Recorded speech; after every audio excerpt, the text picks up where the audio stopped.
Good morning. Morning, Liz. Woohoo, it's a hot one.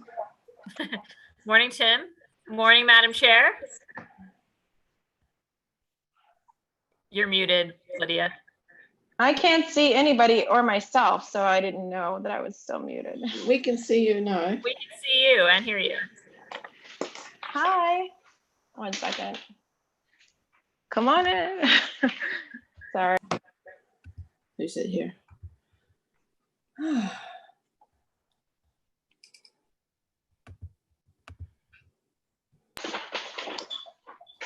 I can't see anybody actually.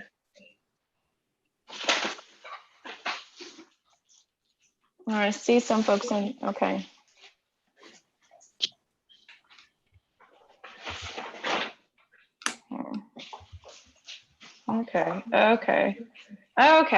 Okay.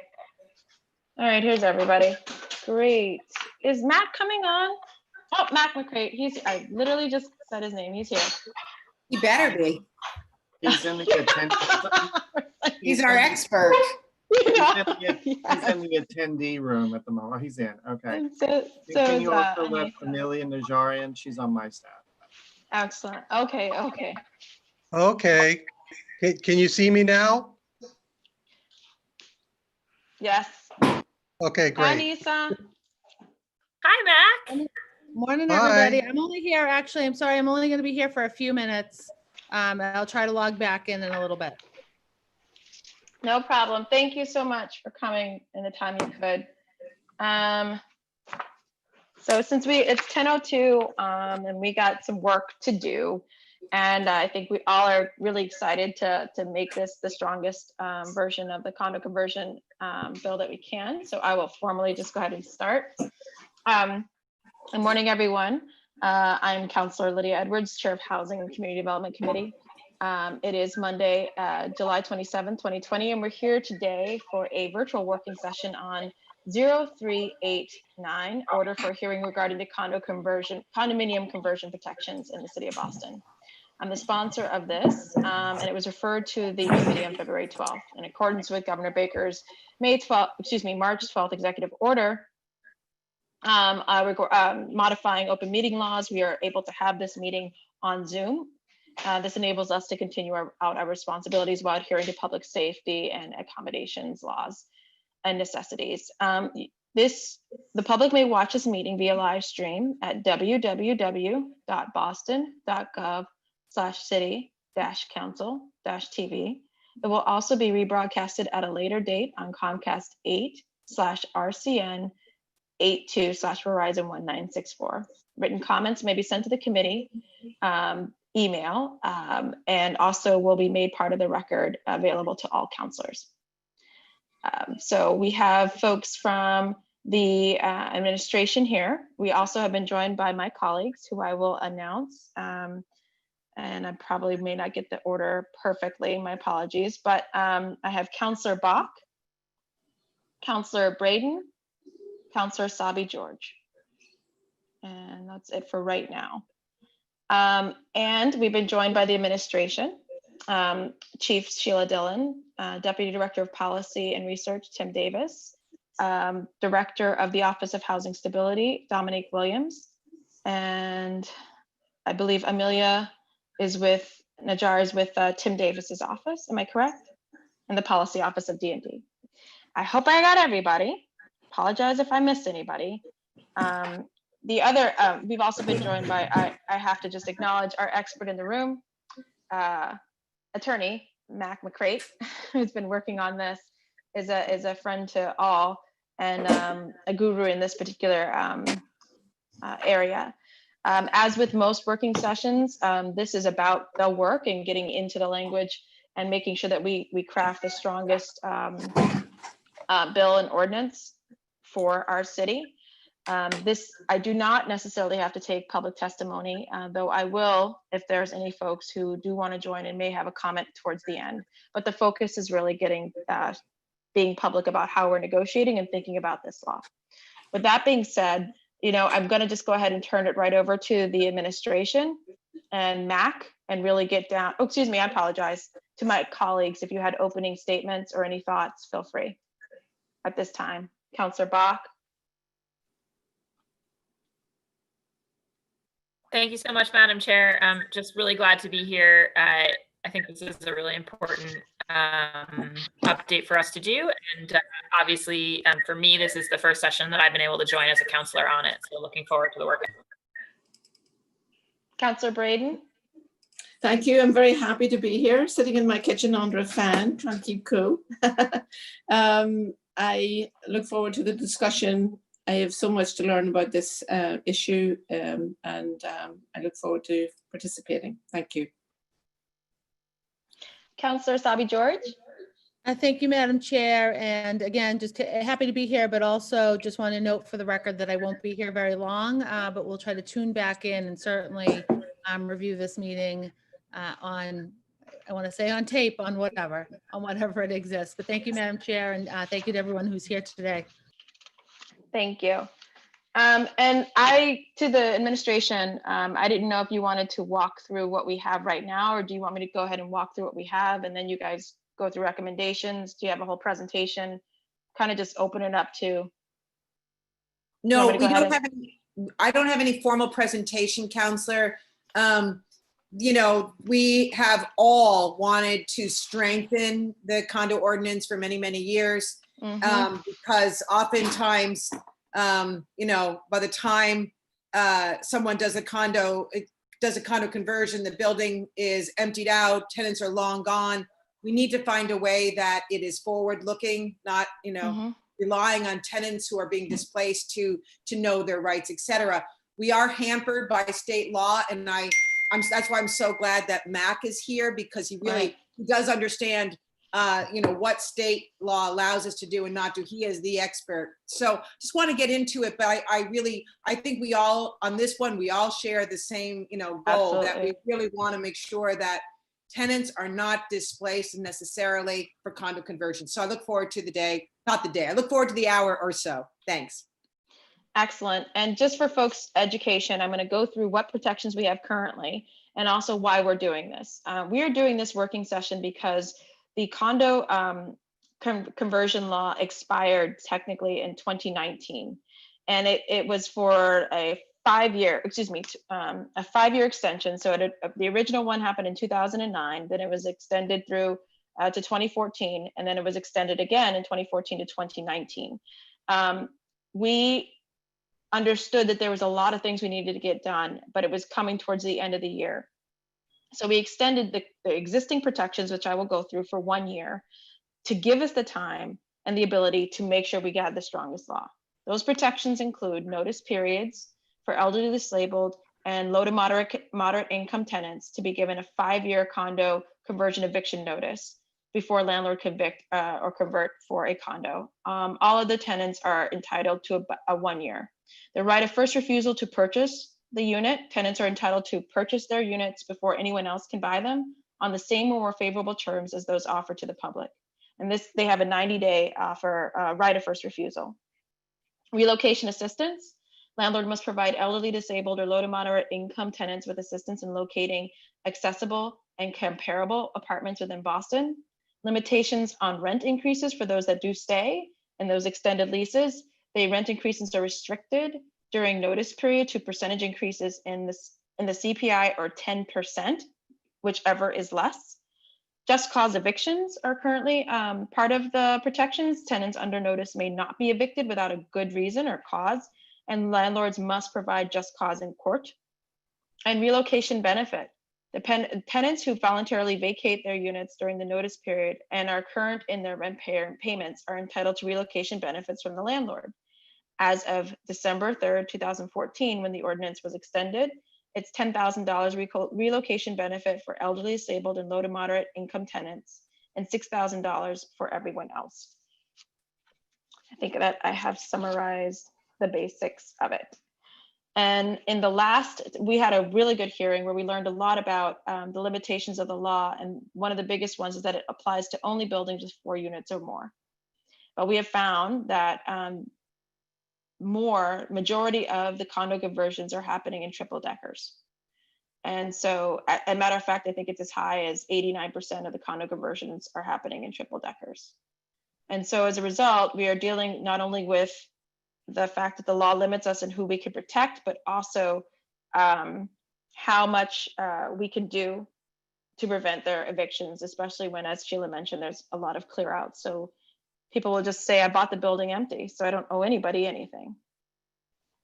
So we've invited counselor, or excuse me, I'm gonna make everyone a counselor today. I'm sorry, I'm so sorry. We've invited Attorney Mac McCrate from Greater Boston Legal Services to walk us through possibilities for strengthening this law, to answer any questions as well, and to make sure that we're all on the same page and being able to make this as strong as possible. Counselor Attorney Mac McCrate, Yes. so sorry. I was wondering if you could walk us through some suggestions that you have Sure. to help us strengthen the law. Sure. And let me just go back a little bit on this because some background may be helpful for people. So back prior to 1994, Boston did condominium conversion regulation under rent and eviction control laws. And when the rent and eviction control laws went away with question 9 by a narrow vote of the Commonwealth in that year, that law said that you could continue condo regulation, but you'd have to use the statewide law. And that statewide law set certain basic frameworks, but it also allows cities or towns to, by a supermajority, to pass different or more stringent regulations. And so that's what Boston, in fact, did. For a while, Boston did it, and there was a challenge by the Greater Boston Real Estate Board. And so the SJC said Boston went a little bit too far, and so had to go back in 1999 and tweak what was done. And so what we've been working with since 1999 has been that basic framework. And it's because that statewide law says you cover buildings of 4 or more, but you can't cover under 4, that you have the problem about what we can cover and what we can't. The statewide law also on the supermajority requires a 2/3 vote. So whenever votes are done by the council, it's not been a simple majority vote of 7-6. It's been a vote where I think there needed to be at least 9 votes in the affirmative. And further, it has to be emergency regulation, which means that there needs to be various findings of fact that are made about what the current state of housing emergency is in the area, and it's time limited. And so usually that time limit has been a 5-year increment. Last year, when we were discussing this with the council members then, the discussion had been about several weaknesses in the existing law that it would be good to shore up. So one of them was there was a decision from the housing court that had found that there was some ambiguity about how owners who were going to be owner occupants got treated and whether or not they might be able to evict a tenant for that faster than might otherwise be the case. That one looked like it was an unintentional glitch in the drafting that just required a little fix in some language. There was a second housing court decision that was problematic in that there was a building that had 6 units in it, and the owner was going to convert it to condos, but the way the owner was going to convert that to condos was going to be to basically do gut rehab and then come back with a building that had a smaller number of condos. And so the housing court judge there said, well, the condo law as the city currently had it wouldn't apply there because people wouldn't have the right to purchase because their existing unit wouldn't be purchasable because the units would all get reformulated and got rehabbed. And so it was just a hole in the middle of the ordinance. I remember talking about this during one of your working sessions last year because I remember Greg Vassell from Greater Boston Real Estate Board was there. And he basically said, yeah, there should be something that the council could do about demolition. Should be able to do something where you're being able to sort of control your supply in one way or another. it was in the context of thinking about that particular one that we then had a more prolonged discussion with both council members and with the administration about this whole idea of what happens when there's these emptying outs. Because what can happen is an owner can come in, offer money, or sometimes it's an illegal eviction, or sometimes it purports to be a legal eviction or whatever, but people clear out of the building and then the building is empty. And then at the time it comes to the council for a condo conversion, there's no one there. And so it's a fairly simple process. In fact, there's no real process on that because the current law is all driven by occupants. And so if there's an occupant there, the occupant claims protections of an extended notice period, relocation benefits, just cause, and so forth. If there's no occupant there, it just goes full speed ahead. So the notion would be that before you do a fresh conversion, there would need to be some kind of approval process for that, like a removal permit. And the notion would be that the owners coming forward proposing conversion would need to come forward with all their information about the tenancies so that you'd be able to establish there was no involuntary displacement that took place. And sometimes if it was like somebody, somebody says, well, I've just owned it for 2 months, I don't know, then it's part of their obligation to pull those documents and the information from the prior owners to come forward. This is not that foreign a concept. Back in the 70s and early 80s, Boston had something which we called vacancy decontrol. And the notion there was people didn't lose rent control protections for units where there was involuntary displacement that caused people to leave their units. But on the other hand, if it was a natural move out where people had notice of their rights and had moved out naturally, then it might be able to get decontrolled. But there was a whole process and the owner had to sort of come forward, document their case and make their case to a city body. Now, the notion that there's be some city regulation on this is a different step than what we currently have. Right now, there's very little city regulation about this in terms of an agency that blesses the conversion process, but it's certainly something that could be done. And it's the only way that you're really going to get at this question of was there involuntary conversion or not. And so that would be the notion. And when we chatted about this some, I think at the time we did the drafting on this last summer, Somerville had not yet passed an ordinance. Somerville since then has passed an ordinance which is a removal permit ordinance. Now Somerville's is a little bit different than Boston's because Somerville can cover smaller units because they have a different enabling law. But the concept in Somerville is the same.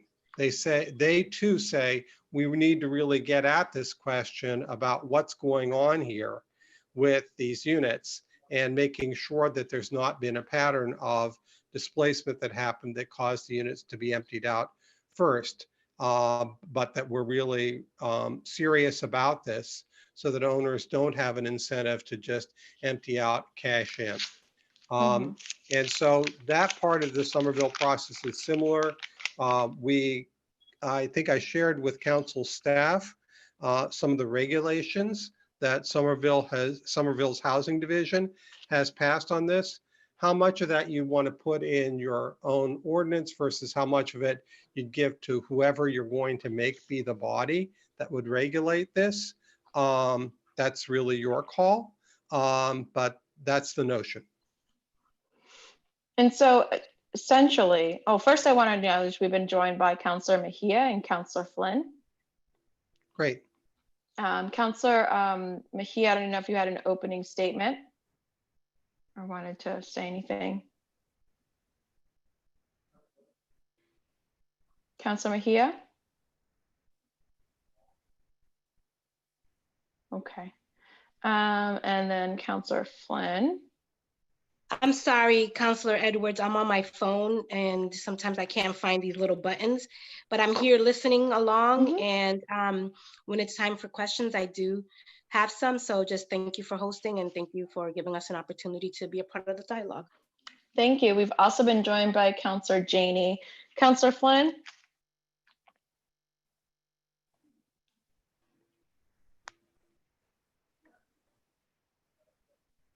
Counselor Flynn or? Madam Chair, Counselor Flynn mentioned he was having trouble with audio. Oh, okay, so that might be, okay, we'll just work that out and let him have an opportunity later. And Counselor Janey? No opening for me, thank you.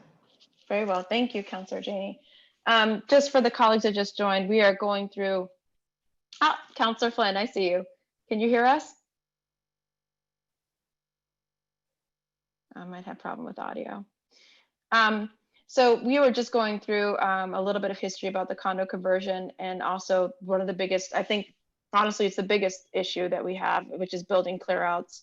Our neighbors in Somerville has come up with a somewhat, I think, creative way to deal with that. The biggest issue being that they clear out the building and then say there's no tenants to help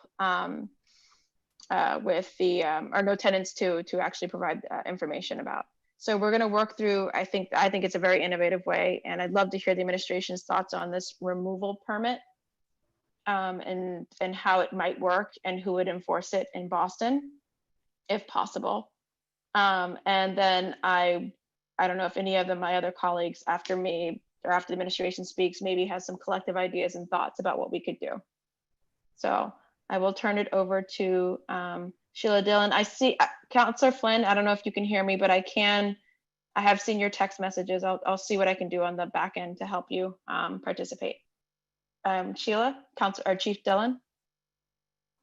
Sure. So as Mac had mentioned, last year we were having lots of discussions about how within, with what we can do with the state enabling law, what can we do? And so what we had thought about, and I think Mac had outlined, is having anyone who is going to do a conversion able to report and certify that the the ordinance was adhered to, and that building was not emptied out for the prior year. So even if you had just bought the building, you wouldn't buy that building unless the former owner was giving you very, very good information about who was living there, certified that they were given proper notice, all of that. And so it would be some type of certification that they were coming forward to some city agency. Now, what we hadn't done is we hadn't identified the city agency. So where it sits, is it ISD? Is it with D&D? Is it some combination? Is it with the BPDA? I don't know. We can certainly talk about that. Makes sense. But that no one could do a condo conversion without providing information on what happened to those tenants a year back, and making sure that they were given proper notification and rights under the condo law. Excuse me. So I think that's what we're coming up with. All the details weren't worked out, but we thought that no one was going to buy a building unless they were buying or getting that really good, complete information, because they would have to certify it as being true, accurate and true before they were allowed to convert. So that's sort of as far as we had gotten our thinking. I don't know, Mac or Tim, if you have anything else you want to add.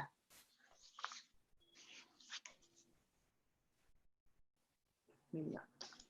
I have a couple questions. So if this is a removal permit kind of concept, essentially we're preventing them from continuing on with their conversion until they show that they've met certain standards of the law.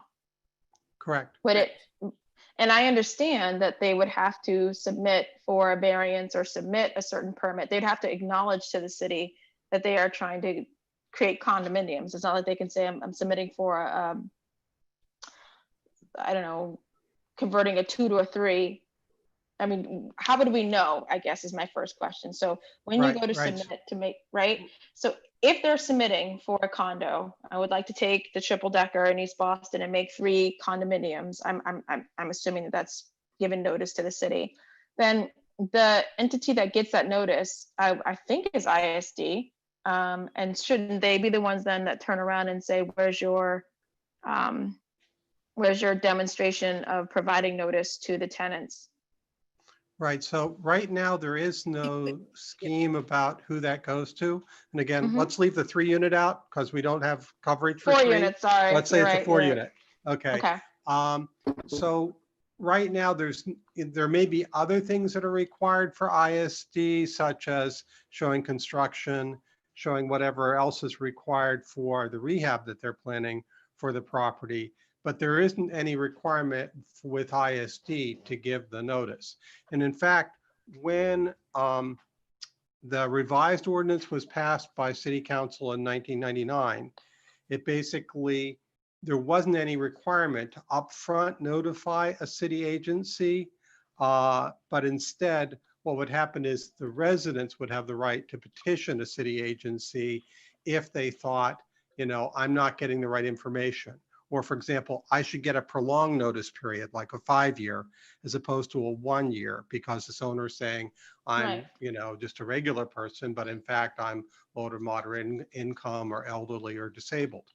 So there was a role for something called the center, which was the old rental housing resource center, which used to be the rent equity board. But because there had been an experience where the real estate industry had been concerned about too much regulation by the rent equity board, it was very strict.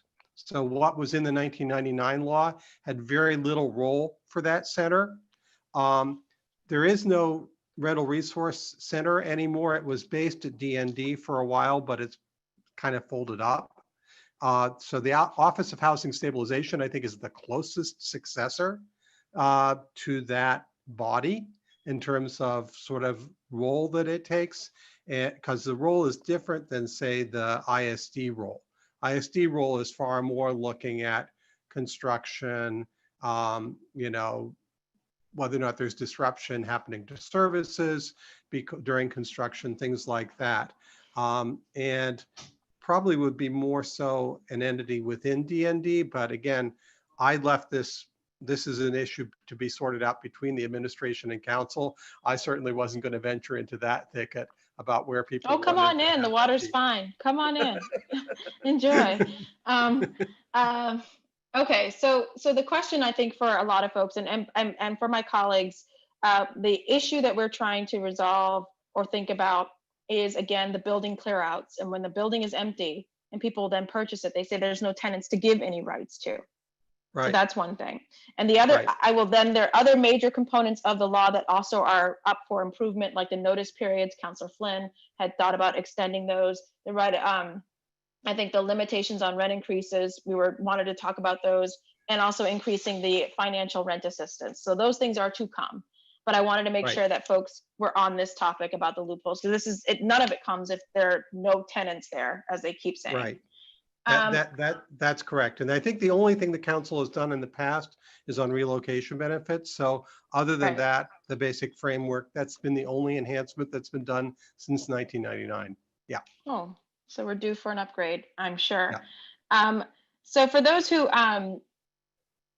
I guess I'm neutral. I assumed that because ISD is the first point of contact for somebody, it might be the first agency to know that people are going to convert a building into condos, that they would also just make it part of their process.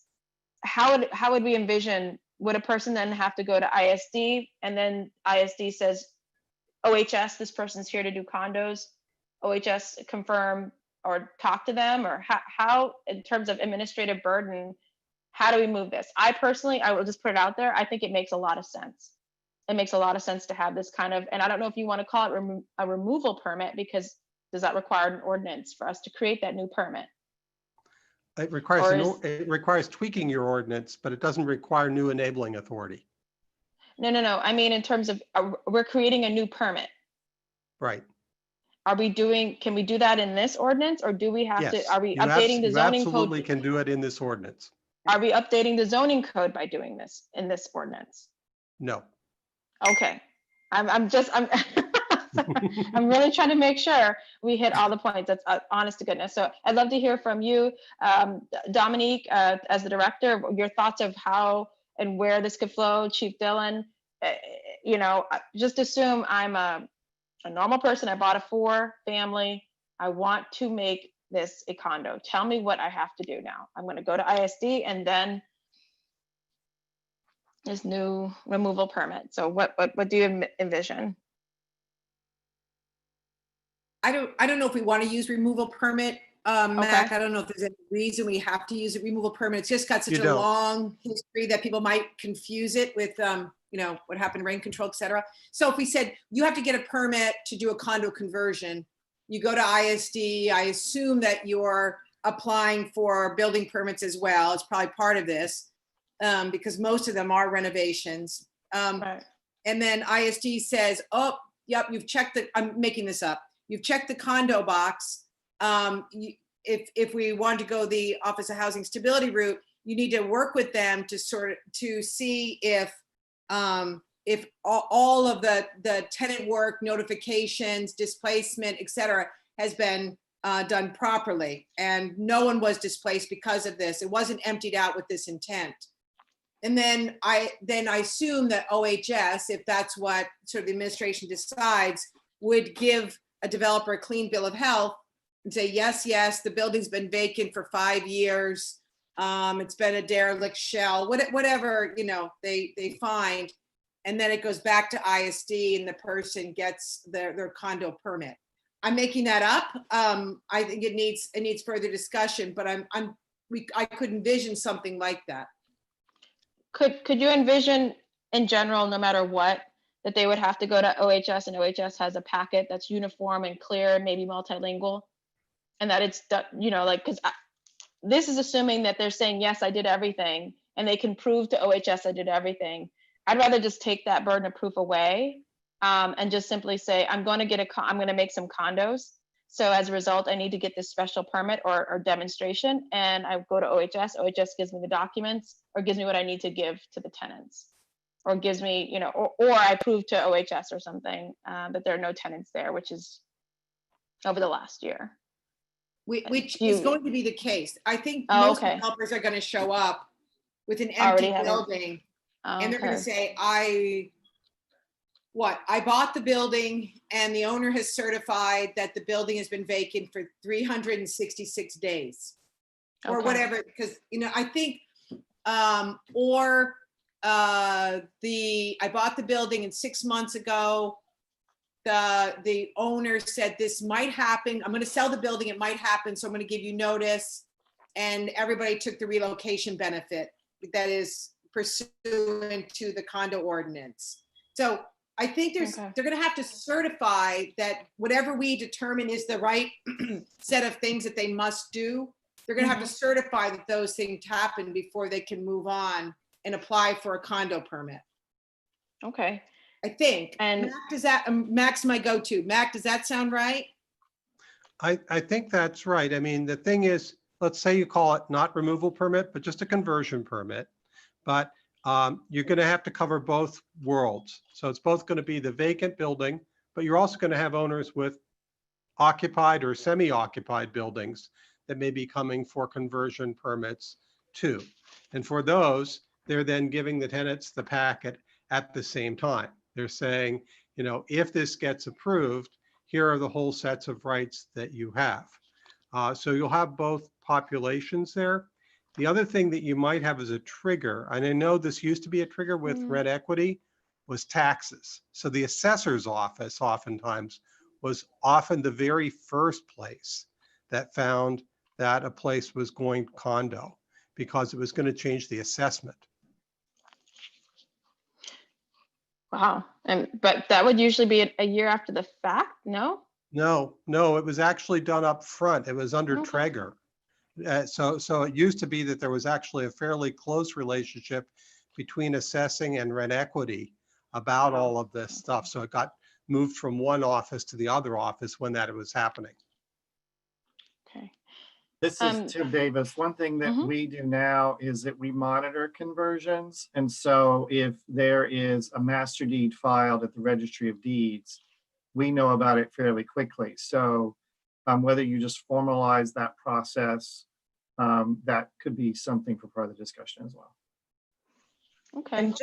And just to jump in here, I definitely think that this is all something that our office is equipped to handle. Once we do find out that a building is being converted, we send out a postcard that just informs tenants of their rights, informs them that they're not required to leave.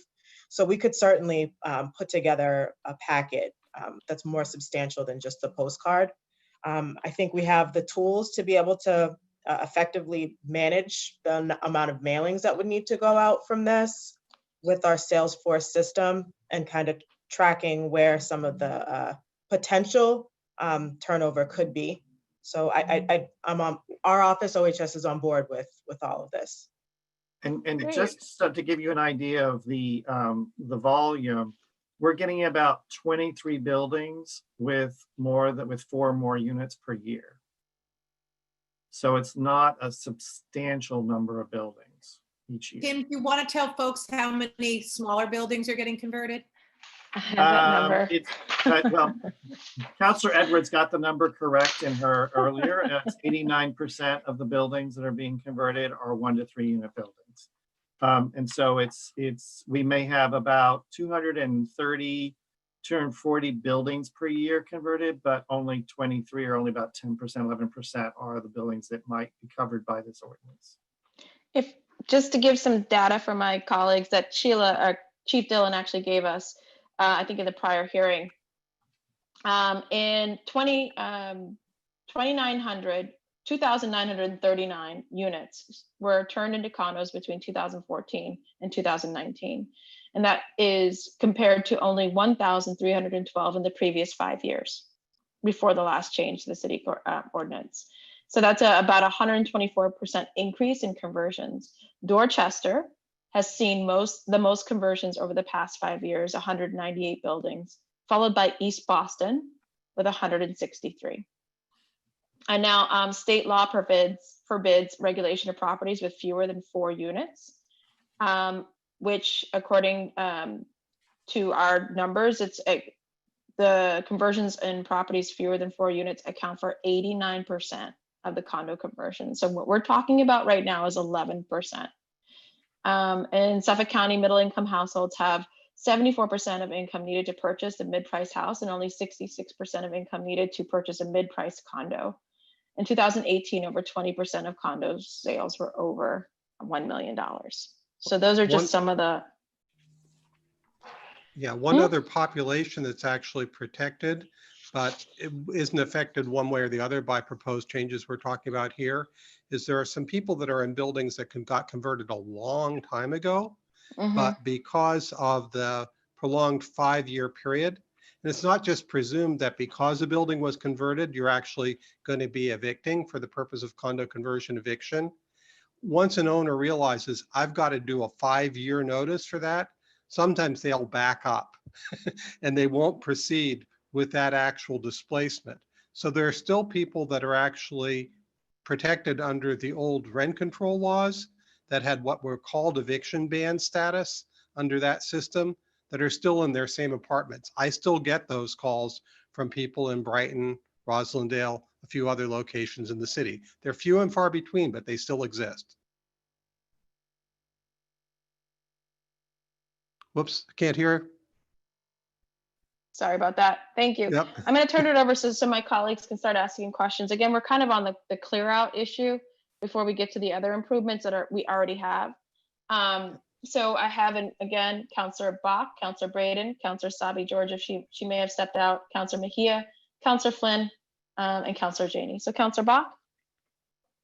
Yeah, sorry, I'm still just trying to get up to speed. So I guess what if somebody could just repeat for me here clearly, what's the case that we currently can't handle that we think we could handle through this legislation from a clear out perspective? What this would give you a hook on is the buildings where it's already been emptied out, and you're then wanting to look at how did that happen? Was it proper? Well, did people just naturally move out, or was it like a cause eviction? so the unit became vacant, versus 6 months before they actually did a condo deed, where they like handing out people money and saying leave, or cutting off utilities and having people leave. So this gives you an ability to look at that and either say, yeah, that looks okay, you can get a permit, or no, this doesn't look okay because you were improperly trying to get people out. And obviously the point of doing that, of having such a mechanism, would be to discourage people from that improper behavior because they know that they'd get caught.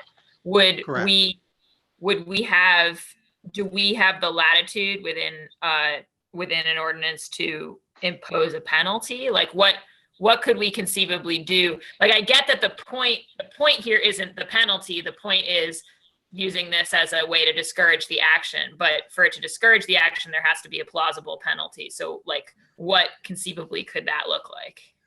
That the last part's a little tricky because I could imagine someone might litigate that question if it was penalties beyond just, I'm not going to give you a conversion permit.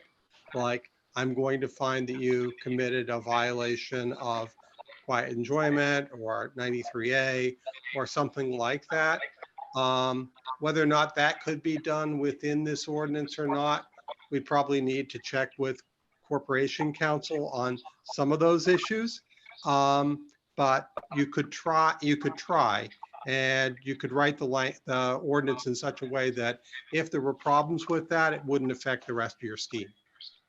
Or could we consider, and this is a question to Mac, treble damages for the relief that's currently in the statute. So if there was seniors who were, pushed out of here, or one of the protected classes of individuals, they're supposed to get $10,000 if they didn't get that, for example, right? Because they were pushed out in the quiet of the night, or they were just, told whatever to get out, and they left. If we know who they are and we can find them, why not triple damages or something that requires them? And you could certainly try to do that. Again, I don't know if there at some point a court would find you went beyond what you could do. That's always an unknown in this area. Well, what about what we can do in the statute then? Just getting the $10,000 for the person. They were supposed to help them in finding a new place to live. They were supposed to help them. They were supposed to be able to stay in the building. All of those different things. Right. So you would say, what Sorry was to the cut you off, closest Councilor thing Bob. what was the closest thing to making that person whole? Right. Yeah. Okay. And in Councilor terms of denying the conversion permit itself, like what's the sort of like time period constraint? I'm just thinking about So I remember growing up with a building in our neighborhood where there was very strong suspicion that the owner had burned it down for insurance purposes, and so sort of various permits to replace it had been denied as kind of part of managing that action. But then it also ended up with a weird situation where we had a vacant building for decades, and so I'm just curious, kind of how do we think about just denying a conversion permit? Can we do that indefinitely? Like, does it force a change in ownership? Is it just something where we're slapping the person's hand and they wait a couple of years and come back? Like, what does that piece look like? So when we were looking at the enabling law, that's why there's a 1-year look back provision in the enabling law, which is probably the outside limit for what can be done. So probably even if a building was cleared out 2 years ago, and now they're coming forward to seek a permit, probably cannot reach back that far, given the language that's in the current enabling law, but could reach back to find out what was going on during the last 12 months. If you could make an argument that the intent to convert existed within 12 months of the clear out, then you might be able to go back that far. But that, I think, is the outside limit. And we've had some discussions about this with the administration. You could, Mac, you could deny. So if someone violated, something bad happened within the 1-year look back, you could deny the condo permit. You could deny it. So they'd have to create rental housing, or, you could deny it because it wasn't done properly. And just to understand, this doesn't regulate, for example, someone's conversion to luxury housing. So if someone Right. says, I'm taking this affordable rental housing and I'm changing it to luxury rental housing, this doesn't regulate that at all, because the enabling law only gives you the ability to breach it where it's going to be condo conversion. Right. We are And so pretty limited. We're pretty limited in what we can do. Yeah, Yeah. so but basically what we're doing is we're saying, like, if somebody can afford to be a bad actor and then keep their building vacant for more than a year before they apply for the conversion, there's not much that we can do to force that. And so, but we're putting by having this 1 year look back, we're putting a higher price tag on your decision to treat your tenants poorly, because now you're sitting with a full year of vacancy. And once you get the conversion, you presumably have some friction time. So we're sort of putting a time cost on that kind of bad action. Is that right? Yes. Okay, great. Thank you, Madam Chair. I'll let others ask questions. Thank you. And before I turn it over to Councilor Braden, is the 12 months a requirement, or could we look back further? And I think I would defer to others who may want to look at this, such as Corporation Counsel, but it looked to me like that's something that may be a hard stop within the enabling law. And we have Okay. to be careful about that, because that's where we've gotten burned before. very well. Councilor Braden? And this might seem like a strange question, but if a rental property has 3 units and then it is being converted into condos with the addition of 2 or 3 other units, how does that work out in this scenario? That's an interesting question. I'm not sure. Because That's a good one. Great one. We'd have to look back at the statewide law on that, because there's some things that also regulate when newly created units come into being, then they may not also be regulated under the statewide law. So there's some exceptions in the statewide law on that. If on the other hand, what you did was you had very large apartments and you split them up. So it's like what was originally a 1 large apartment became 2. So you changed a 3 to a 6. Yeah. That would probably be subject to regulation. And again, also the city's records on this are not necessarily accurate. I've had buildings that I've been involved with where part of the city's record says it's a 3-family, like ISD, but you'd go to the rent equity board and the rent equity board would tell you it was a 6, and they had it registered there as a 6. And that's in fact how the landlord was renting it out, even though ISD never had it on record that way. So that's unfortunately the best answer I can give you on that one.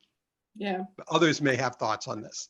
It's one I come across pretty regularly out here in Brighton. So. I'm not surprised. It is a Brighton condition though. So if you do have a 3-family or a 2-family, someone's tearing it down in building 10. I think I wrote it down. It's worth looking at to see if we can't do something with that.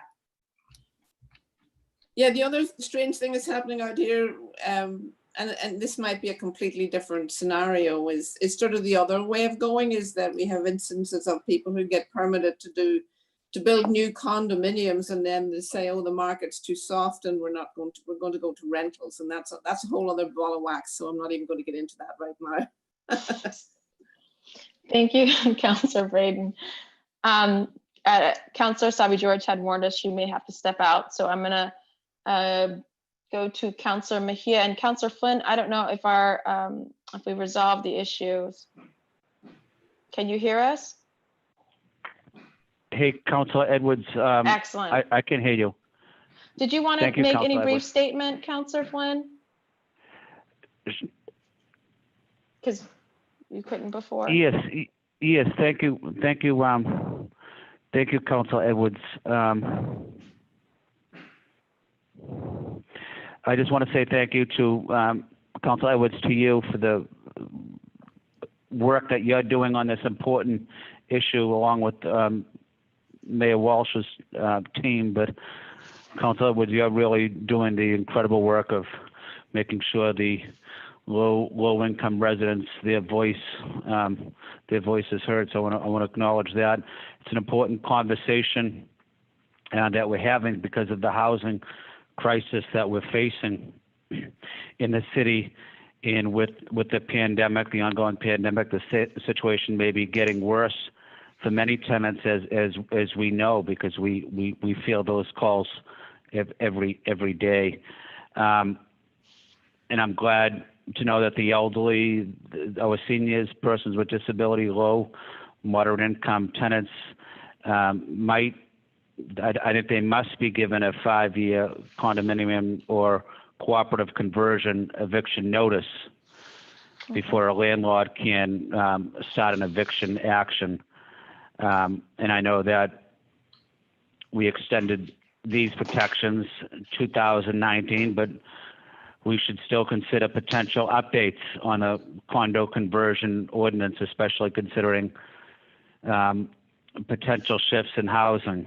Thank you also to Chief Sheila Dillon in her team. But during this pandemic, especially, it's crucial that we remain a city of low income residents, of persons with disabilities, our seniors, communities of color. But I don't want to see major developers also try to manipulate the system and thinking no one's paying attention during these crucial times, because city leaders are paying attention, and we're not going to let any fastballs get by the plate, because we're going to advocate for the tenants and for the residents.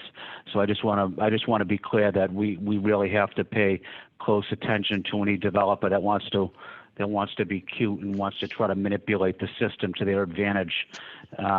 We need to follow and pay close attention. But I also know that, as I heard comments earlier, that city departments must be talking to each other at all times, sharing information, updating computer information to make sure we have the most updated records available, that there is a community process during this time as well. But again, I want to make sure that major developers can't manipulate the system and try to take advantage of it during this crucial time in our city. Thank you, Councilor Edwards. Thank you, Councilor Flynn. Councilor Mejia. Yes, good morning. So I just have a few questions. Thank you for hosting this again, Councilor Edwards. Just really quick, Chief Dillon, you mentioned proper notification as a part of the condo conversion process. Are landlords required to post conversion notice in languages that the tenants most effectively communicate in? Is there ever a circumstance where tenants aren't properly informed of what's going on in their buildings because of the language barrier? I'd have to go back and read the ordinance. It's a really very, very, very good point, and something we can strengthen as we rewrite or improve and update the condo ordinance. The issue, which is pretty tragic, is that typically an owner empties out a building and then it starts converting an empty building, so there's no one there to notify. And that's what we really need to fix. But I think we need to look at the language piece of any new ordinance that we write. So thank you for raising that. We just got to make sure, though, that the tenants that are there know their rights, and we're being more mindful that they're not saying, oh, the building was empty, I don't have anything I need to do. So, but I think it's a really good point. We should look to strengthen that language. Yeah, thank you. And I'm going to ask Councilor Flynn to put himself on mute. Messing up my flow up in here. Thank you very much, Councilor Flynn. Mute yourself. Okay, so I'm also curious in regards to how tenants are informed about their rights when a building is converted into condos, and whose responsibility is it to keep them informed? So right now, it's the owner's responsibility to notify the tenants when they do a conversion. And you're absolutely right that those communications need to be in languages that people are going to understand. part of the weakness, I think, of the pre-existing scheme was because they had so stripped the city of the ability to do that. The city wasn't before now able to say those things. So I think it would be helpful as part of adding to the city's authority, just like it's going to have somebody that would review conversion permits. The city can also make sure that the communication is effective. So if the owner is saying, well, I'm going to communicate this with my residents who are Spanish or Portuguese or Cape Verdean speaking, that the city says, fine, can you show us what you're planning on sending before you send it out? So we're sure it's accurate and it's not telling people things that would mislead them about their rights. Yeah, I'm just curious if there's any way for us to enforce that a little bit more in terms of just the rights, because I often think that people really don't understand what their rights are. So I just would encourage us to add some language that will enforce that. And then the other question that I have is, what does the reallocation assistance look like? How much effort does the landlord have to put in when it comes to relocating their tenant? What happens if a landlord does not or cannot find a comparable apartment in time? Okay, that's a good question. So the way that it usually works is that there's initially they can send a shorter notice period to an individual who's low and moderate income, elderly or disabled, and say that they are diligently assisting the person in finding housing. And if, let's say the person had a Section 8 voucher, and the owner actually went out and hired somebody who was going to do diligent housing search and help the person place them with their Section 8 voucher into a unit that had similar features, was not negative, and so forth, that owner might be able, in those circumstances, to have a shorter notice period. But they would have to show that it was really comparable, and comparable can include things like neighborhood. So, if the person says, I've lived in Alston Brighton, I really don't want to be disrupted from the Alston Brighton community. It's where I've had all my connections all my life. That certainly would be one of the considerations that would enter in. But I will be honest with you, most owners don't do that.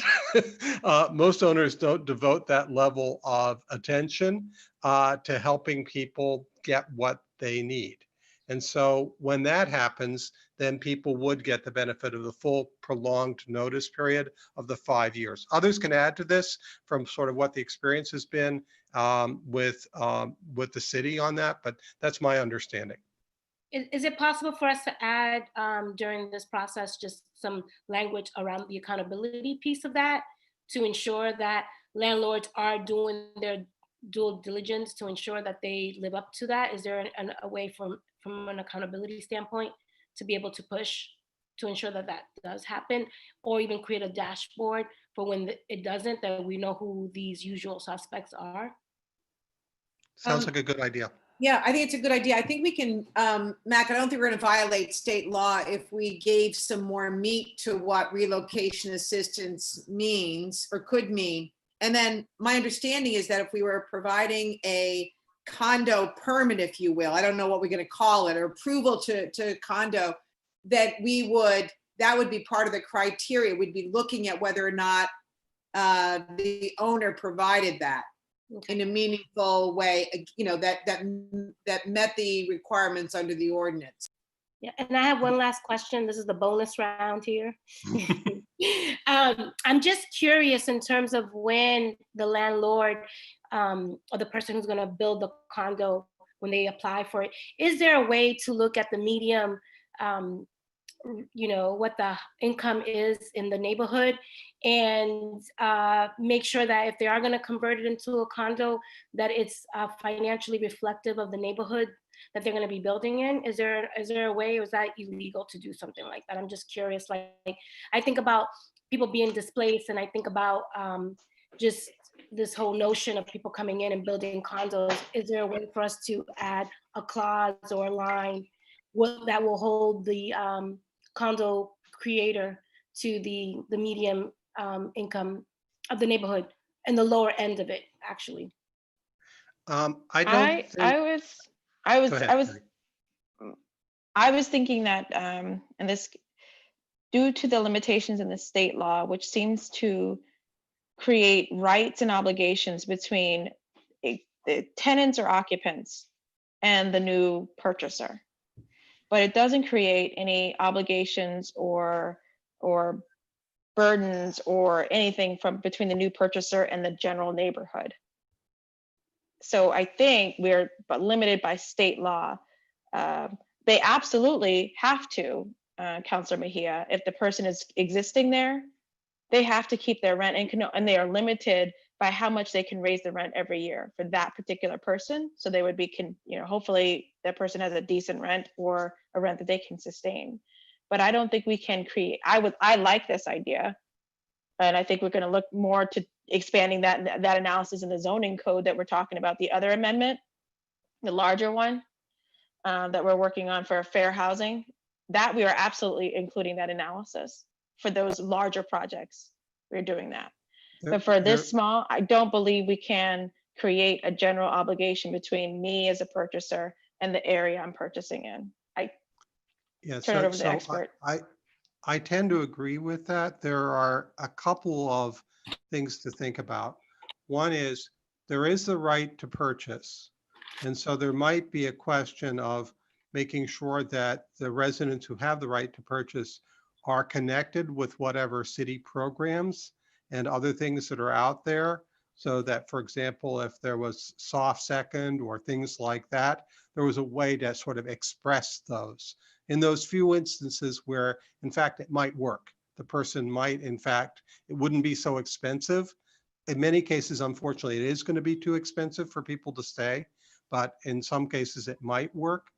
The other thing is, on occasion, at least in the past, and I know this was true in the 1980s, some of the condo conversions that were happening were also happening in places where there was some other city hooks around housing creation.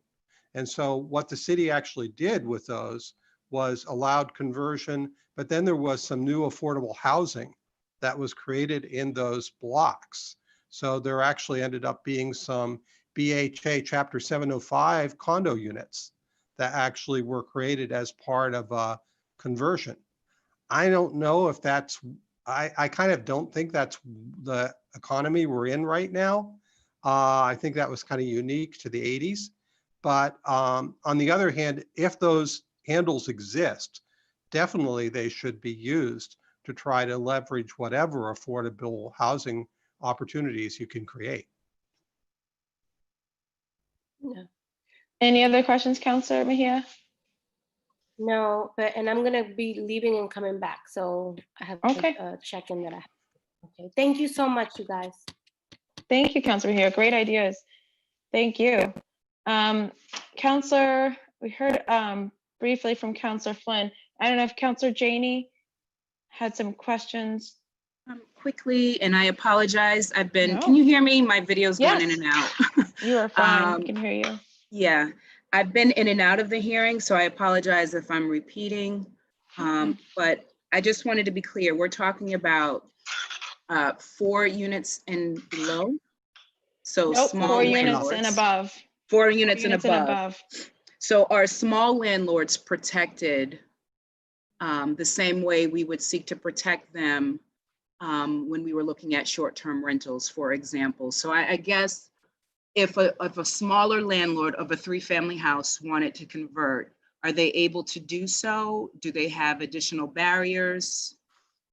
Well, no, this doesn't apply to those landlords. So they have no obligations to protect the tenants. They have no obligation to give long-term leases or to provide rental assistance to the tenants. Yeah. And so for 4 units and above, if a developer wants to come, there's a building, let's say, that has 8 apartments. And those are long-term leases with renters who had been there for quite some time. Maybe the apartments aren't in the best shape and the rents are not quite at market. A new developer buys this building, wants to start, working on the units. They want to convert them ultimately into condos. So they are responsible for relocating these tenants and finding Depending them on, comparable housing?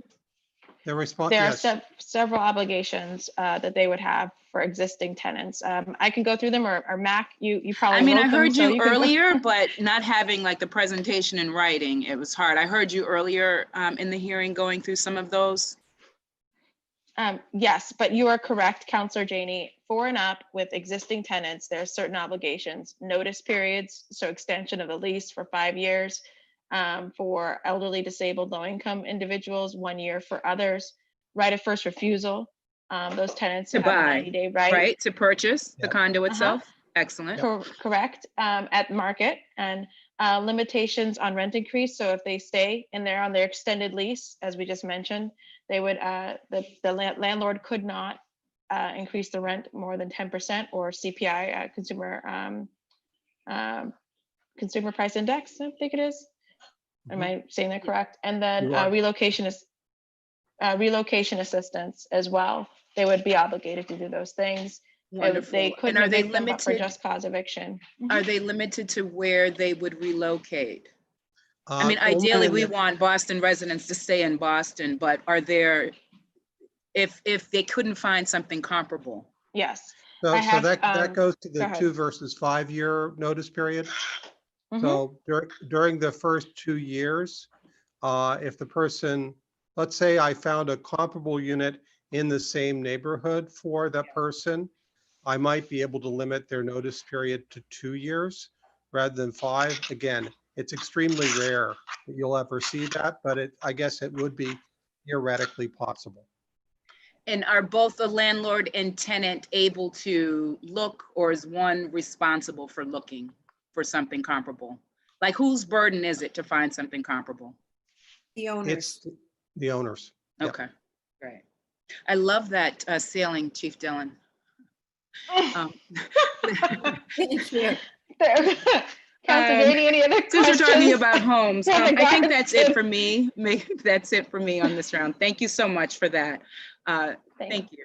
I don't have the benefit of the legislation in front of me. Thank you.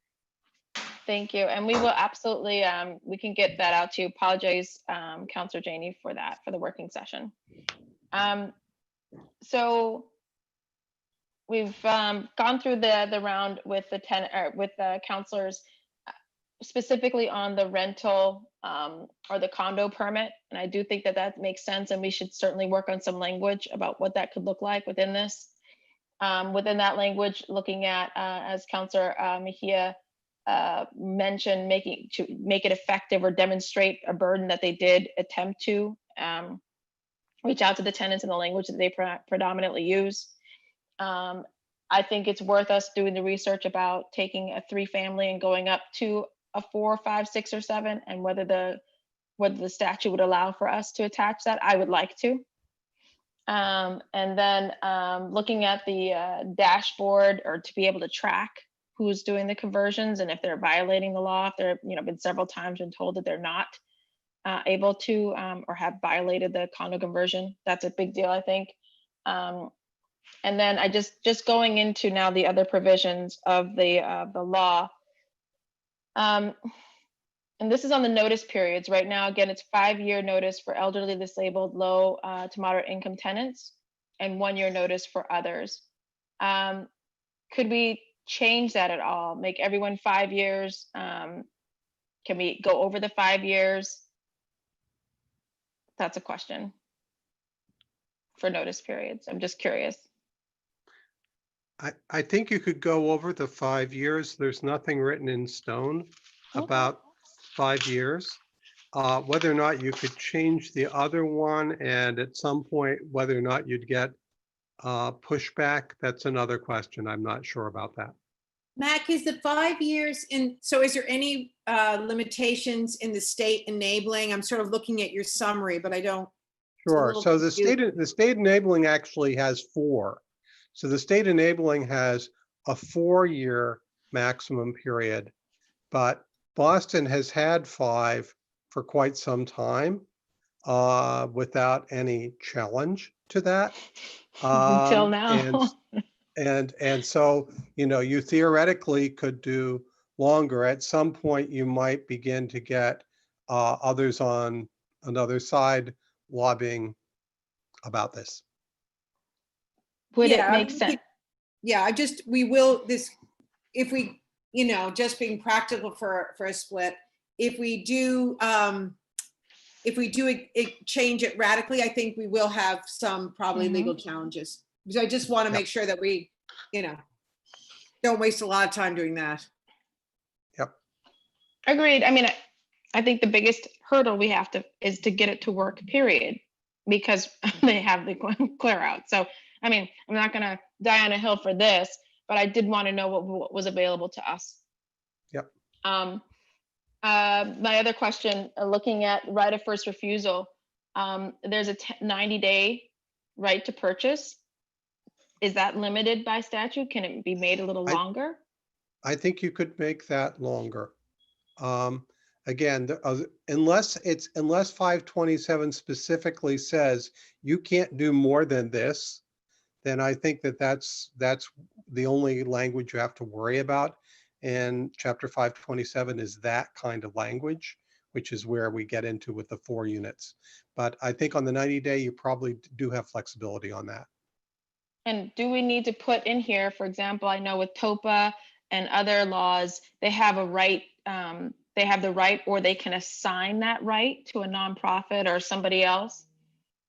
Is that something that we could, do we need to put an assignment of right in here as well?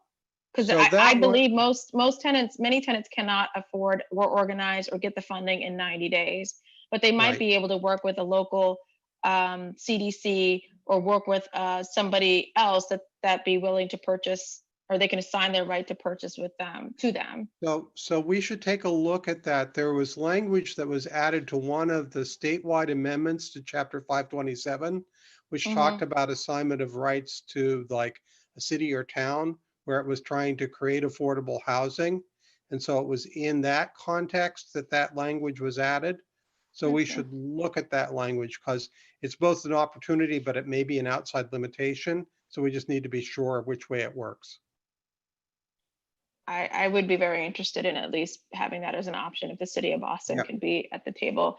On the limitations on rent increases, again, the 10%, is that a number that can go down?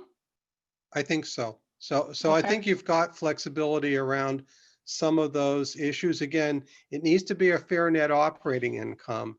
So, you need to have some kind of system where if an owner were to say, I have an abominably low rent, and if you're going to make me keep this person here for 5 years and limit me to this really ridiculous low rent, you can run into problems with that.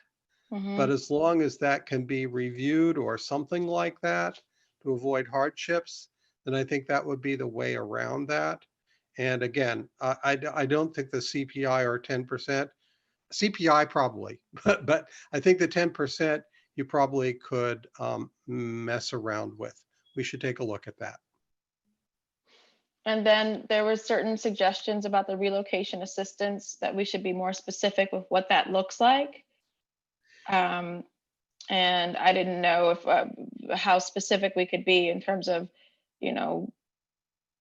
allowing them to stay in the unit until an appropriate. So one thought, and this may relate to Councilor Mejia's dashboard suggestion, is like a check-in point. So that if you're granting a permit, that at X time period, after the permit's been granted, you're checking back in with the residents to see what's the status, to make sure that people just didn't get cleared out and we never knew about it.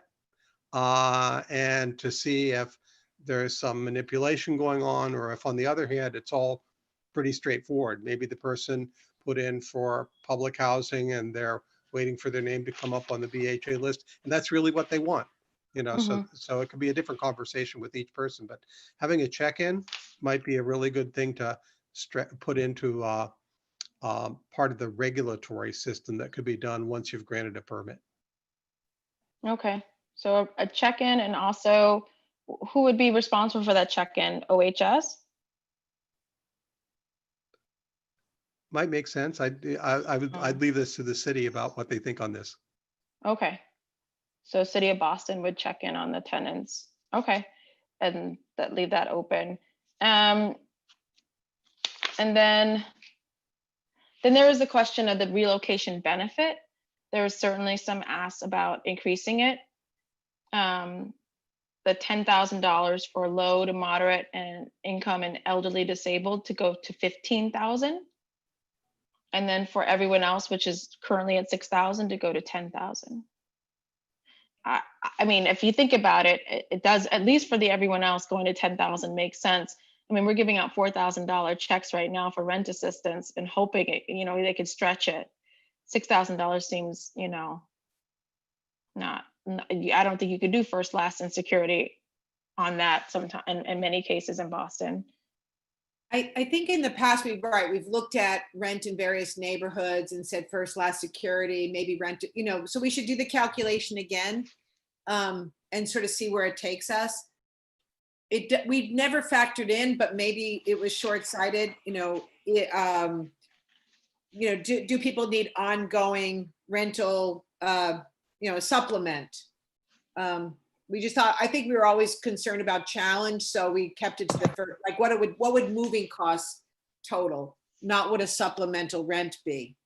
But right, and this is one where it was done. The amendments were done twice. I think once when Councilor Ross was chair of the Housing Committee, and I think a second time when Councilor Zakem was head of the Housing Committee.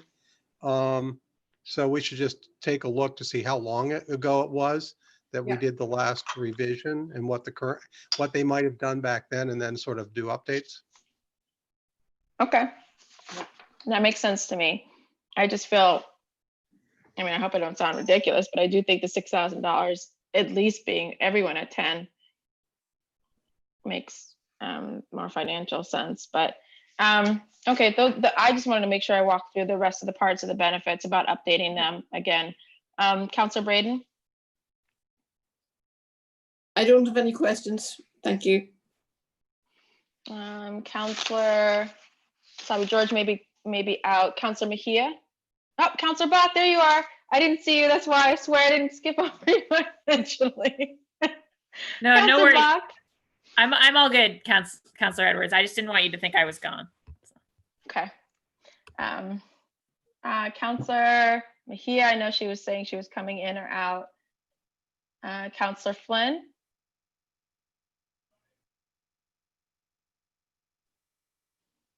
And then Councilor Janey.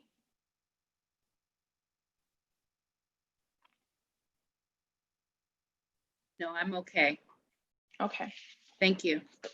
Yes. I don't know if we have any public questions or if we have any other thoughts. I had one question text to me. I'm going to try and pull it up about 3 families specifically. Can all 3 families be protected? Only exempted if the 3 family is owner occupied. But I think we cannot lower the standard. It's 4 families or up. Am I correct? That's correct. You'd have to have a special enabling law to be able to reach smaller properties. And I guess my question then to the administration is there appetite for a special enabling law in the next year or term? I understand the legislative term right now is very unlikely, but that we really look at triple deckers or just eliminate the 4-unit limit.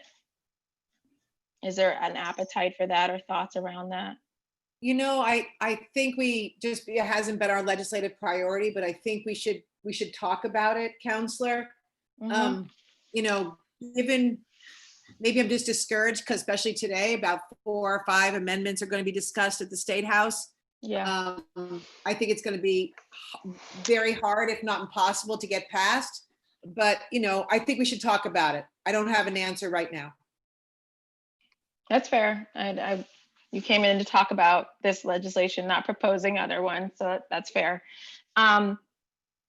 So I guess what I want to make sure that I have my marching orders and understanding what we could do together.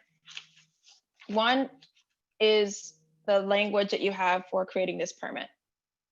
a condo permit or conversion permit, right? And getting that together. 2 would be, and this is research I think we could all do, but what happens if it's going above 3? I think we need to have that answer. That would help, I think, a lot. There might be actually some more people that are brought into the statute. The dashboard is something, do we need to legislate that, or could that just be done in-house? Legislate it? We don't need to, right? I think if you give yourself regulatory authority around the permit, then you can capture a bunch of things that you might want to do. And that's what Somerville did. And so I think that was helpful for them to have done that. Okay, we'll put it in the permit. And then I think the right to assign, we're going to check on that, but the right to purchase, what limitations are on that? Is the city okay with that? Is there, with that language or that right being included? I think so, as long as it doesn't trigger, legal challenges. No, I understand. And if it's already in there in some part, already limiting maybe their right to assign to the city anyway, we'll just make sure it's consistent and not go beyond that.